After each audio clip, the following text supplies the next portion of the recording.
Un certain nombre d'écrits et de films, de la dernière tentation du Christ au Da Vinci Code, déchaînent les fantasmes et l'imaginaire à grande échelle. Marie de Magdala est devenue une cible afin de brouiller son vrai message et lancer nos contemporains sur des pistes malsaines et mensongères. En faisant d'elle tout à la fois une icône du nouvel âge, l'incarnation du féminin soi-disant sacré et pour finir l'amante de Jésus. Mais enfin, si le Christ avait une descendance, ça voudrait dire Marie que... était enceinte au moment de la crucifixion. Pour sa propre sécurité et celle de leur enfant à naître, elle a fui la Terre Sainte et elle est venue en France. Ça a une fille. Sarah.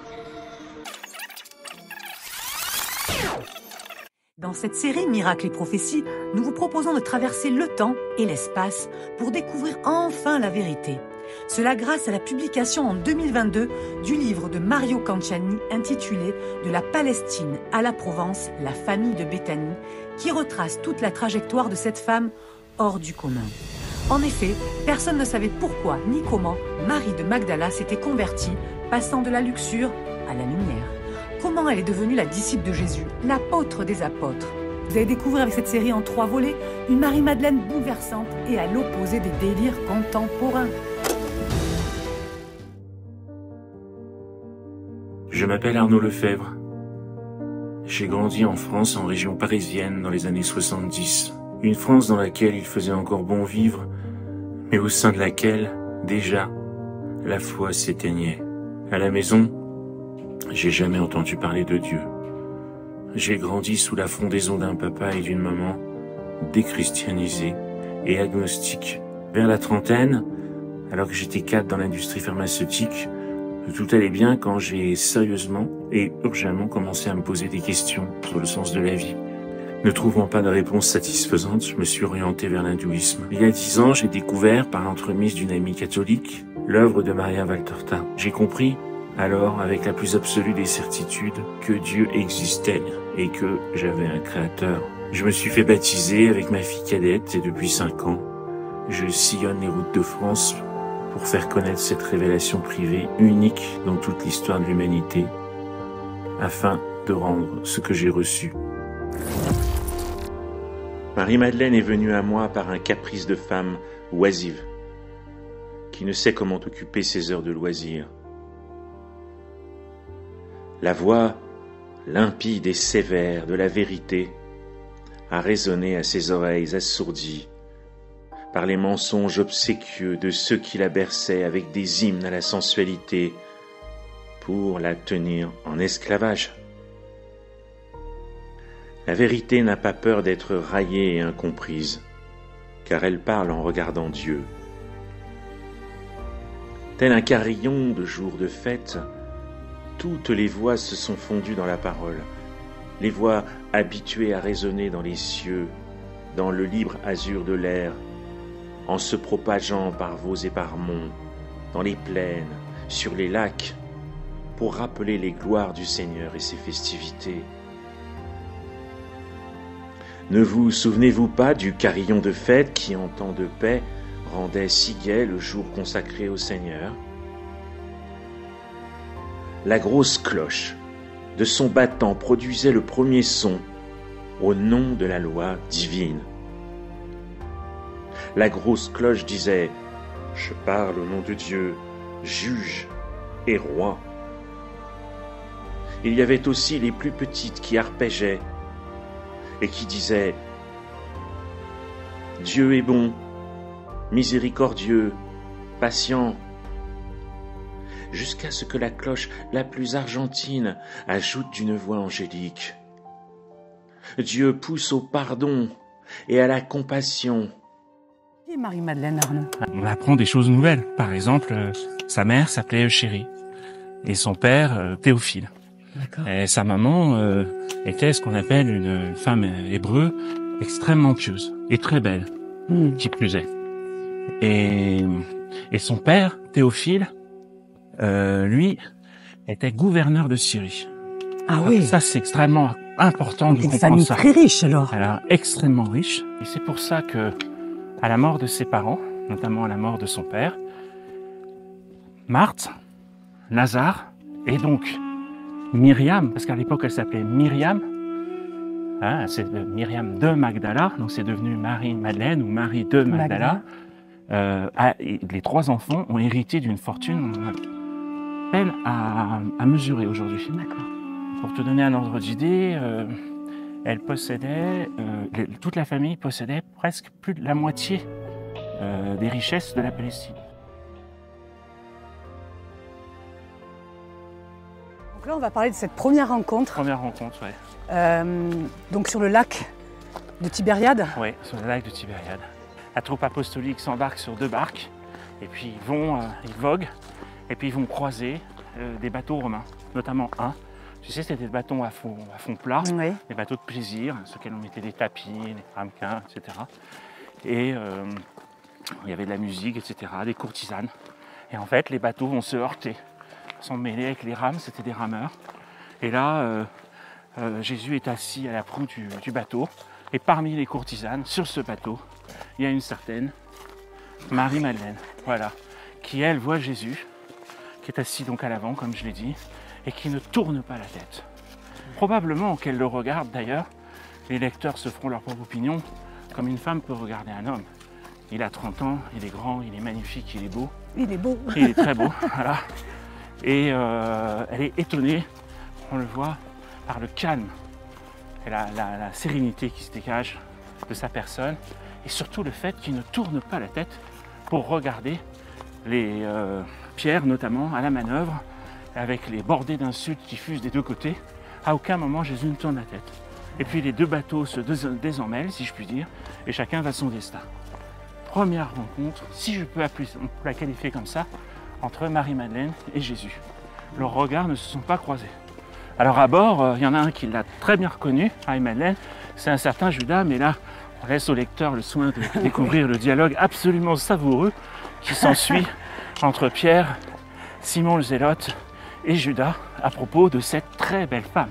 Hein, elle n'a que 23 ans. Arnaud, Oui. donc on va faire ça en plusieurs étapes, Oui. hein, comme dans le chemin de vie de Marie-Madeleine. Voilà, deuxième Donc étape. là, deuxième étape, deuxième station, on est devant une chapelle du XVIIe siècle, la chapelle des Parisiens. Pas Ouais. des pharisiens, mais Pas des des Parisiens. pharisiens. Donc est-ce qu'on peut se poser un petit peu ici? Est-ce que tu peux nous parler de la deuxième rencontre de Marie-Madeleine et de Jésus de Nazareth? Oui, alors brièvement, hein, parce que ça fait l'objet de plusieurs pages, évidemment. Alors la deuxième rencontre, en fait, elle a lieu à la fête des enseignés. Jésus arrive après un long périple, hein, pendant du mois de décembre, de fin août jusqu'au mois de décembre. Et donc il est accueilli par Lazare, etc. Et Lazare est très gêné parce qu'en fait, Marie-Madeleine est venue. Ce qu'elle ne fait jamais, parce qu'elle est quasiment complètement coupée de sa famille. Et là, elle est venue. Et donc, en fait, Jésus est là. Et donc, quand Jésus arrive, il lui dit, voilà, je vais dormir chez Simon le Zélote, c'est plus simple, c'est mieux. Et Lazare croit que c'est parce que Jésus sait que sa sœur est là, et qu'en fait, il ne veut pas approcher, il ne veut pas se compromettre avec la pécheresse. Donc, il a déjà beaucoup de problèmes avec la synagogue, alors qu'en fait, c'est pas du tout ça. Et donc, en fait, Jésus va parler le soir depuis le toit de la maison de Simon le Zélote. Et là, Marie-Madeleine, on ne sait pas pourquoi, cachée, voilée, va traverser les jardins et va aller écouter Jésus en cachette. Et de quoi parle Jésus? Du péché. Voilà. Et donc, on sait maintenant qu'en fait, elle a entendu Jésus qui parlait aux foules. Et là, de nouveau, elle le regarde, elle le voit. Et stupeur, Lazare du haut de la terrasse et Marthe qui est assise au genou de Jésus voit Marie-Madeleine. Elle est blonde, elle est même cachée, etc. Son frère et sa sœur la reconnaissent et ils sont outrés qu'elle ait osé venir et s'afficher et d'une certaine manière déstabiliser son frère et sa sœur comme ça, alors qu'elle ne s'attendait pas du tout à ce qu'elle allait écouter Jésus. Mais il n'empêche que nous, avec le livre de Consiani, on sait qu'elle va entendre une parabole sur le péché. Voilà. Donc on peut dire que cette deuxième rencontre marque encore une étape dans la vie de Marie-Madeleine concernant la vie qu'elle mène. Exactement. Qu'est-ce qui se passe dans sa tête à ce moment-là? Qu'est-ce qu'elle entend de ce que va dire Jésus? Je peux t'en donner une petite idée en t'en lisant un petit extrait. Oui, Alors que dire à ces malheureux, donc aux pécheurs? Dieu leur a donné le temps de faire pénitence et ils en abusent pour pécher. Mais le Seigneur ne les perd pas de vue, même quand il semble le faire. Un moment vient où, comme la foudre qui brise même le roc, l'amour de Dieu brise leur cœur dur. Ou bien encore, l'accumulation de leurs fautes fait monter jusqu'à leur bouche et leurs narines la marée de leurs fanges. Si là, elle n'entend pas comme un petit message. Effectivement. Et là, écoute la suite. Ils ressentent alors, oh oui, comme ils le ressentent enfin, le dégoût de cette saveur, de cette puanteur qui répugne aux autres et qui remplit leur cœur. Alors vient un moment où ils en ont la nausée et il s'élève en eux un commencement de désir de faire le bien. C'est presque d'une certaine manière Une invitation à ce qui va peut-être se passer par la suite. fait. Et donc tu vois, tu imagines, donc la table est dressée. Marthe, qui est le symbole de la maîtresse de maison, etc. Marthe surveille la répartition des places et voudrait rester debout. Mais Jésus s'y oppose et il lui dit « Aujourd'hui, tu n'es pas l'hôtesse, tu es la sœur et tu prends place avec moi comme si nous étions du même sang. Nous sommes une famille. » Enfin, l'indication sous-jacente dans l'importance de la famille de Béthanie aux yeux de Jésus. Les règles tombent pour laisser la place à l'amour. Ici, à côté de moi, et près de toi, Jean, moi avec Lazare. Mais donnez-moi une lampe, qu'entre Marthe et moi, une lumière veille, une flamme, pour celles qui sont absentes, mais présentes à notre esprit, pour celles que nous aimons, que nous attendons, pour les femmes qui nous sont chères, mais loin d'ici, pour toutes. La flamme a des paroles lumineuses, l'amour a des mots enflammés, et elles vont loin, ces paroles, sur les ondes immatérielles des âmes qui se retrouvent toujours au-delà des monts et des mers, et apportent baisers et bénédictions. Elles apportent tout. N'est-ce pas vrai? Marthe pose la lampe là où Jésus le veut, à une place qui reste vide. Et Marthe, comprenant son intention, se penche pour embrasser la main de Jésus qui la pose sur sa tête brune, la bénissant et la réconfortant.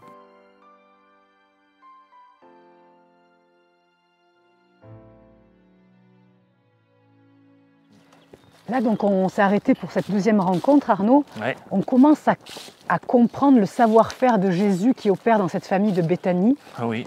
Donc là, on est donc en décembre 27. L'enseignement de Jésus a déjà démarré, surtout dans cette deuxième rencontre, finalement. Ouais, en fait, il travaille, tu l'as compris, il travaille par la prière. Évidemment, il ne le dit jamais, mais évidemment qu'il prie pour Marie-Madeleine. Mais il travaille la famille, il travaille Marthe, il travaille Lazare. Et c'est très important de découvrir ça, puisque Lazare va prier et va demander la guérison de sa sœur. Jusque d'ailleurs, peut-être, on le verra après, on a accepté de mourir. Ah ouais. Donc c'est vrai qu'on peut être en résonance aussi avec, j'allais dire, entre guillemets, le docteur Jésus, Oui. puisqu'on a tous un poids familial Oui. aussi dans nos vies. Oui. Donc là, on sent bien que c'est pas juste une âme qui veut essayer de redresser, Oui. mais une famille. Voilà, il guérit une famille, et puis il va travailler une âme qui sera, il le sait probablement, au pied de la croix. Et Dieu sait qu'ils n'étaient pas nombreux à avoir eu le courage d'aller jusqu'au haut du Golgotha. Bonjour. Père Nicolas Butet, vous habitez dans le coin? Alors, j'habite oui au Plan d'Ops. D'accord. Quelle chance! Je viens régulièrement ici, ouais, Ouais. j'aime beaucoup à la grotte, prier à la grotte, au Saint-Pilon en haut. Je trouve extraordinaire aussi cette histoire du Saint-Pilon où voilà, Ouais. l'ange transporte Marie-Madeleine pour la communion et pour la vitamine D, à mon avis aussi. Parce qu'il faut aussi songer, la grotte est plein nord, donc elle n'a jamais de soleil. Oui, c'est ça que dit la tradition, elle était transportée Oui, par les anges. de la oui. grotte par Ouais. les anges. Oui, Ouais, oui. je Au savais pas. Saint-Pilon. Oui, au Saint-Pilon. Ouais, Ouais. ouais. Ouais. C'est vrai que dans la tradition, on entend parler de Marie-Madeleine, mais là, avec cet extrait de l'œuvre de Maria Valtorta, on rentre dans des détails de sa vie Ah qui oui. nous permettent aussi de comprendre encore mieux, enfin personnellement, Ouais, les évangiles. absolument. Et on comprend mieux ce trajet jusqu'à la croix, jusqu'au Tout à pied de fait. la croix. C'est une délicatesse de Dieu d'avoir donné à travers Maria Valtorta quelque chose qui nous éclaire. Hein. De nouveau, ça ne remplace pas l'évangile, mais c'est tellement important. Ça rejoint tout à fait saint Ignace de Loyola qui dit composer le lieu. Ah oui, Alors, ah oui. on utilise notre imagination dans les exercices spirituels, et puis là, avec Maria Valtorta, elle nous sert ce qu'elle a ressenti et vécu, dans cette révélation. Dans l'œuvre, d'ailleurs, on en parlait avec Laurence, Jésus ne parle pas de conversion pour Marie-Madeleine, très souvent il parle de résurrection. Et on évoquait ce sujet, la résurrection d'une âme. Elle est définitive, contrairement à la résurrection d'un corps, qui peut après être guéri, mais péché. Qu'est-ce que vous pensez de ce terme employé par... Je pense que oui, je pense vraiment que c'est ça. C'est un tel retour à la vie et on voit bien qu'elle est vivante après. Elle a quelque chose de Ève après, vraiment. Oui, c'est la vie qu'elle sème, c'est la vie qu'elle annonce, c'est la vie qu'elle rayonne. Oui, c'est une vraie vivante, et avec une audace. Moi, ce que j'aime, cette audace, cette liberté intérieure. Finalement, s'il faut croire à la liberté intérieure, parce que c'est ça que Dieu vient nous restaurer, il vient nous restaurer dans la dignité d'enfants de Dieu, dans la liberté des enfants de Dieu. Elle manifeste une liberté intérieure, mais prodigieuse. Ça fait craquer Jésus, ça. Ah oui. Et les apôtres, voilà, il le dit un soir sur le bord de la Méditerranée. En gros, il leur dit, accrochez-vous parce qu'elle va vous dépasser. La boue va se transformer en feu. D'ailleurs, elle est appelée l'apôtre des apôtres. Absolument. Et elle reçoit la plus belle parole. On est tous émerveillés quand Jésus dit à ses apôtres le jeudi saint, je l'appelle plus serviteur, mais ami. Mais la plus belle parole, c'est celle que Marie-Madeleine reçoit au matin de la résurrection. On va dire à mes frères. C'est elle la porteuse de la bonne nouvelle, en fait. Elle porte la bonne nouvelle. La place de la femme dans l'Église, cette figure féminine qui rayonne, qui dépasse les apôtres. Elle dépasse le pape et les évêques par son intimité au Christ est capitale. Finalement, elle traverse le temps. Exactement. L'archétype du féminin aussi du XXIe siècle. Et en même temps, elle a la parole, le verbe, la semence de Jésus de Nazareth. C'est une grande figure qui va interroger la femme contemporaine du XXIe siècle. Absolument. Parce qu'elle coche toutes les cases. Jeunesse, beauté, richesse, liberté sexuelle. Elle a divorcé. Elle a la notoriété comme une star de rock. Et pourtant, elle va tout quitter pour suivre un charpentier. Il y a de quoi interpeller beaucoup de féministes, la jeunesse et beaucoup de femmes, et beaucoup d'hommes. Merci pour cet entretien, Père Nicolas Butet, sur le chemin de Marie-Madeleine. C'est étonnant. Merci.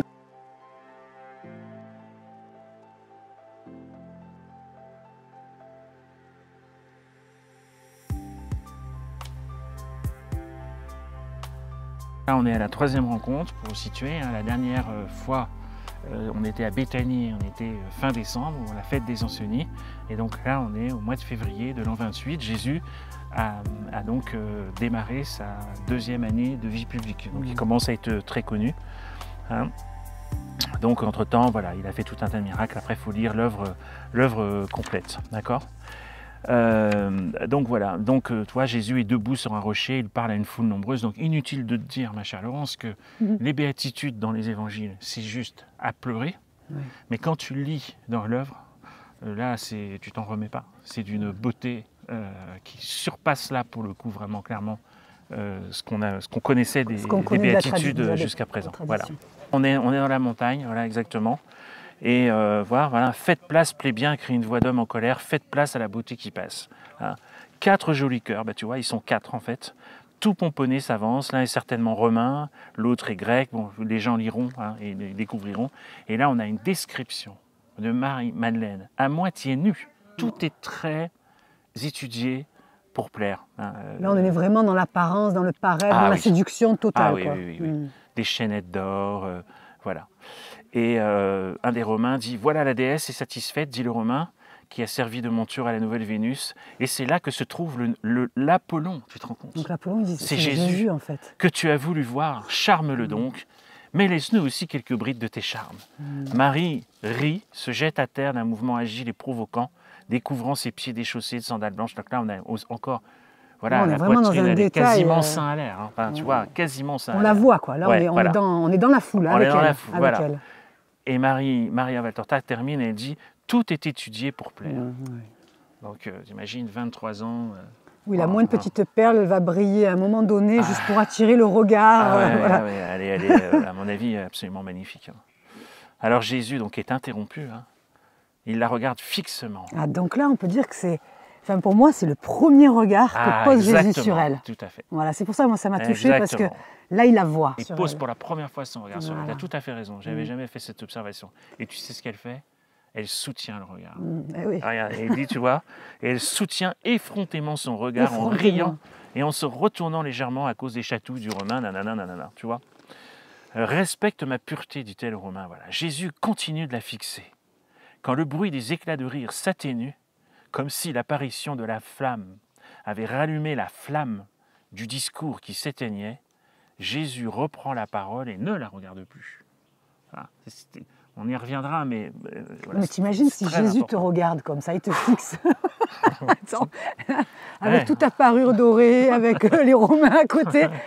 Là, tu te sens normalement, tu te sens un petit peu pas bien, parce qu'il a un regard quand même s'il est doux, il a quand même un regard qui perce, il voit tout, quoi. Jésus continue de la fixer. À mon avis, c'est pas un regard... Oui. Bon, enfin, on ne l'a pas reçu, ce regard, on ne sait pas, mais non. Ça nous... on essaie d'imaginer, en tout cas. Voilà.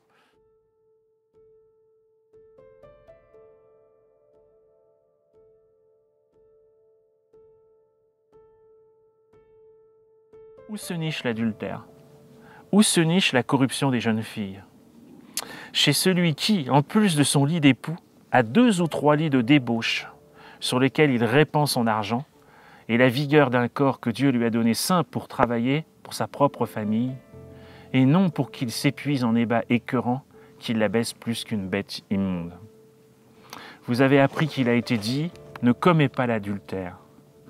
Mais moi, je vous dis que celui qui aura regardé une femme avec concupiscence, que celle qui est allée vers un homme avec un désir impur, a déjà commis l'adultère dans son cœur par ce simple fait. Aucune raison ne justifie la fornication, aucune. Donc Marie-Madeleine, si tu nous entends, ni l'abandon, ni la répudiation d'un mari, ni la pitié envers une femme répudiée. Vous n'avez qu'une seule âme, quand elle est engagée avec une autre par un pacte de fidélité, qu'elle ne mente pas. Autrement, ce beau corps avec lequel vous péchez ira avec vous, âmes impures, dans des flammes qui ne s'éteindront pas. Mutilez-le plutôt, mais ne le tuez pas pour toujours par la damnation. Redevenez des hommes, vous les riches, cloaques pouilleuses du vice, redevenez des hommes pour ne pas inspirer le dégoût du ciel. Et là, au commencement, Marie a écouté avec un visage qui était un poème de séduction et d'ironie, éclatant de temps à autre en rire méprisant. Sur la fin du discours, elle devient rouge de colère. Elle comprend que sans la regarder, c'est à elle que Jésus s'adresse. Tu vois, c'est ce que tu disais tout à l'heure. Sa colère s'enflamme toujours plus. Elle se révolte et à la fin n'y résiste plus. Arrogante, elle s'entoure de son voile et suivie par des regards de la foule qui la méprise et par la voix de Jésus qui la poursuit, elle se sauve à toutes jambes sur la pente en abandonnant des lambeaux de vêtements au chardon et aux églantiers au bord du sentier. Elle a un rire de rage et de mépris et je ne vois plus rien d'autre. Ah là, c'est une claque. Une grosse claque. Une grosse claque. Nous aussi, ça nous renvoie en fait à la question de la fidélité. La question de la fidélité, de l'adultère, de la séduction, de l'apparence, de tout ça. Oui. De l'engagement avec quelqu'un. On est aujourd'hui, enfin, pardon, mais on peut faire un parallèle, on est quand même aujourd'hui dans une société de consommation, on consomme l'autre, comme une marchandisation, un objet sexuel, la pornographie, enfin, tout ce qui se passe aujourd'hui, chez les jeunes générations, mais aussi dans notre génération et dans celle d'avant, dans les fameuses 30 Glorieuses, où il y a une espèce de liberté sexuelle aussi. Donc là, tout le monde s'en prend plein la tête, j'allais dire, et le cœur, parce que tout à fait, on se rend compte qu'on est un peu à côté quand même. Il y a des pistes sur la question de la chasteté qui est aujourd'hui tellement raillée, tellement moquée. Et je pense qu'il y a des propos très clairs sur qu'est-ce que c'est un couple, qu'est-ce que c'est la fidélité, et quel usage on fait de son corps.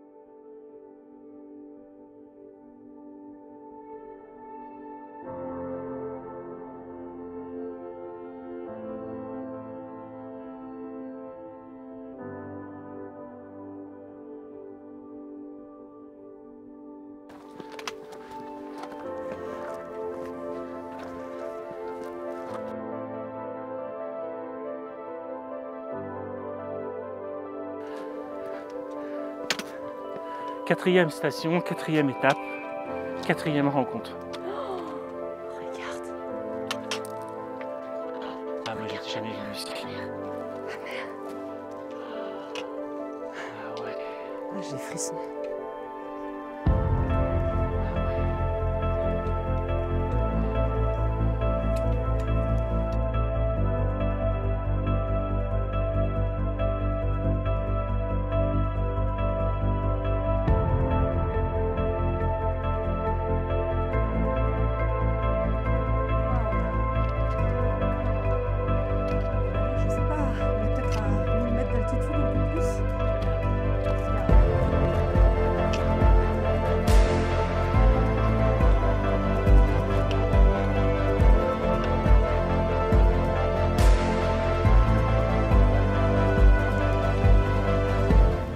De la 4e rencontre. C'est la 4e fois que Marie-Madeleine va croiser la route de Jésus avant qu'elle aille se jeter aux pieds de Simon le pharisien, comme le disent les évangiles. Donc là, où est-ce que ça se passe? Eh bien, ça se passe à Magdala.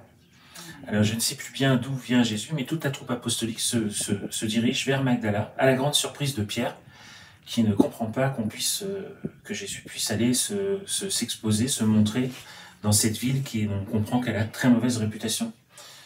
Déjà parce que Marie-Madeleine y habitait, mais bon, en fait, c'est bien là que Jésus décide d'aller. Alors pourquoi? Il a son plan. Voilà, alors, parce que c'est vraiment une rencontre fortuite entre Marie-Madeleine et Jésus. Et donc on voit la troupe apostolique qui rentre, on voit les premières maisons de Magdala, les jardins, etc. C'est une très belle maison. Et puis alors qu'ils entrent vraiment dans le cœur de la ville, du bourg, ils entendent un cri horrible. Et donc Jésus s'arrête, interroge du regard Simon Zélote et Matthieu. Ils traversent la route, ils rentrent dans la maison d'où provenait le cri. Ils reviennent et ils disent à Jésus qu'en fait il vient d'avoir un meurtre. Il y a eu un combat, il y a eu une rixe entre deux hommes. Donc Jésus laisse là une partie de la troupe apostolique et se dirige vers la maison où a eu lieu le meurtre. Et quand il arrive, il trouve un homme ensanglanté qui a pris un coup de couteau dans le cœur, avec sa mère éplorée qui lui tient à la main, qui est déjà presque... il est en train de mourir, en fait, ce coup de couteau dans le cœur. Et donc la mère est en larmes au chevet de son fils qui est allongé par terre dans le sang. Et là, elle jette des imprécations, parce que Jésus demande qu'est-ce qui s'est passé. Et là, la mère éclate en sanglots et dit qu'en fait, son fils était méconnaissable. À cause, et puis elle désigne dans un coin de la pièce. Et là, donc Jésus tourne la tête et on voit une femme assise le long du mur. Et c'est dans une tenue encore provocante, quasiment pas les seins à l'air, mais Maria Valtorta dit qu'elle voit juste un tout petit chemisier tressé, donc bon, voilà. Et donc Marie-Madeleine est là. Et en fait, on comprend que c'était deux amants de Marie-Madeleine qui se sont vêtus, probablement pour elle. Et il y en a un des deux, le Romain, qui a sorti son couteau et qui a planté dans le cœur du fils de cette femme hébraïque. Et donc là, Jésus va demander à ce qu'on déplace le corps et va faire un miracle en fait pour ce fils, par pitié pour la mère et pour la famille, en précisant bien que il le dit à la mère, mais qu'est-ce que ton fils faisait là, qu'est-ce qu'il faisait avec elle, etc. Et donc là, il opère le miracle et devant Marie-Madeleine. Donc tu imagines, ça doit être très impressionnant de voir un miracle, mais voilà, Marie-Madeleine assiste à cette scène, et puis la troupe apostolique repart. Et là, donc il y a une très belle... un passage... Un passage voilà, qui est très intéressant. Donc, voilà ce qui se passe. Hein? Toi, donc la femme qui crie dit tout ça est à cause d'elle, en montrant Marie-Madeleine, qui est quand même assez blême. Hein. Là, oui. Je veux dire, c'est pas la femme provocante qu'on a vue précédemment. Il y a un détail où Jésus voit ses mains tremblantes, elle est vraiment silencieuse, elle est en panique quand même. Elle est en panique quand même. Tremblante qui accuse et voit dans un coin contre le mur rouge foncé Marie de Magdala, plus provocante que jamais, vêtue pour ainsi dire, de rien jusqu'à mi-corps, car elle est à moitié nue au-dessus de la taille, enveloppée dans une sorte de filet à mailles, tu vois, hexagonal. Toi, j'avais ça en tête. Marie blessée par voilà, Jésus baisse de nouveau les yeux. Marie, blessée par son indifférence, se redresse, alors qu'auparavant elle était comme accablée et elle se donne une contenance, tu vois. Et donc Jésus s'adresse à la mère et lui dit, femme, dit Jésus à la mère, pas d'imprécation. Donc toi, Jésus demande de ne pas insulter Marie-Madeleine, devant Marie-Madeleine. Hein. Répond, pourquoi ton fils se trouvait dans cette maison? Donc les gens liront, hein.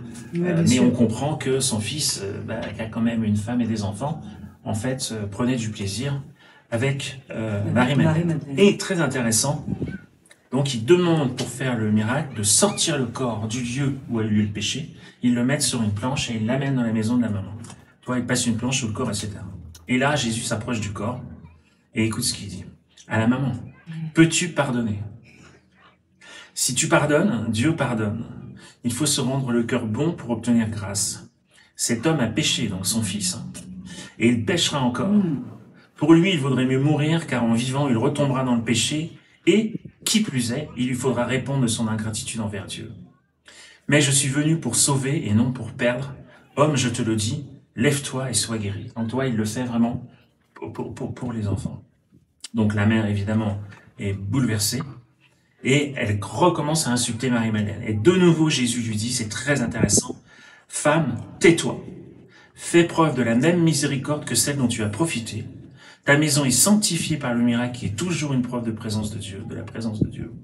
C'est pour cela que je n'ai pas pu l'accomplir dans la maison du péché. Toi, au moins, sache garder la maison telle qu'elle, même si lui ne le sait pas. Soignez-le maintenant, etc. » Et voilà. Et il s'en va. Et la beauté de la scène, c'est que donc en sortant, il passe devant Marie-Madeleine, qui a vu le miracle. Et regarde. Donc Jésus a posé la main sur la tête des deux femmes et des petits. Puis il sort en passant devant Marie de Magdala, qui a suivi le cortège jusqu'au bout de la rue et est resté adossé à un arbre. Jésus ralentit, comme pour attendre les disciples. Mais je crois que c'est pour donner à Marie la possibilité de faire un geste. Mais elle ne le fait pas. Les disciples rejoignent Jésus et Pierre, qui passe, ne peut se retenir de lancer à Marie, entre les dents, un épithète approprié. En fait, il lui lance une insulte. Une insulte. Pour se donner une contenance, elle éclate de rire. Ce qui constitue, c'est souvent sa réaction. Elle provoque, elle est un peu dans le mépris, elle provoque encore. Donc elle éclate de rire, ce qui constitue pour elle un bien pauvre triomphe. Mais Jésus a entendu le mot de Pierre. Il se retourne et lui dit sévèrement, « Pierre, moi, je n'insulte pas. N'insulte donc pas. Prie pour les pécheurs, rien d'autre. » Marie cesse de rire, baisse la tête, s'enfuit comme une gazelle vers sa maison. Après cet épisode, que le combat va démarrer. Un miracle immédiat de ma part pour Marie-Madeleine. J'aurais pu le faire, mais je ne veux pas de résurrection forcée dans les cœurs. Je forcerai la mort et elle me rendra sa proie, car je suis le maître de la mort et de la vie. Mais quand il s'agit des âmes, ce n'est pas une matière inanimée et sans vie, ce sont des essences immortelles, capables de se redresser par leur propre volonté. C'est pourquoi je ne force pas leur résurrection. J'adresse le premier appel, je fournis la première aide, comme quelqu'un qui ouvrirait un tombeau dans lequel on aurait enfermé une personne encore vivante. Cette personne mourrait à la longue si elle restait dans ces ténèbres asphyxiantes. Alors, je laisse entrer l'air et la lumière. Et puis j'attends. Si l'âme a la volonté d'en sortir, elle sort. Si elle ne le veut pas, elle s'enténèbre encore plus et s'ensevelit. Mais si elle sort, si elle sort, en vérité, je te dis que personne ne sera plus grand que cette âme ressuscitée. Seule l'innocence absolue est plus grande que ce mort qui redevient vivant, par la force de son propre amour et pour la joie de Dieu. Ce sont là mes plus grands triomphes.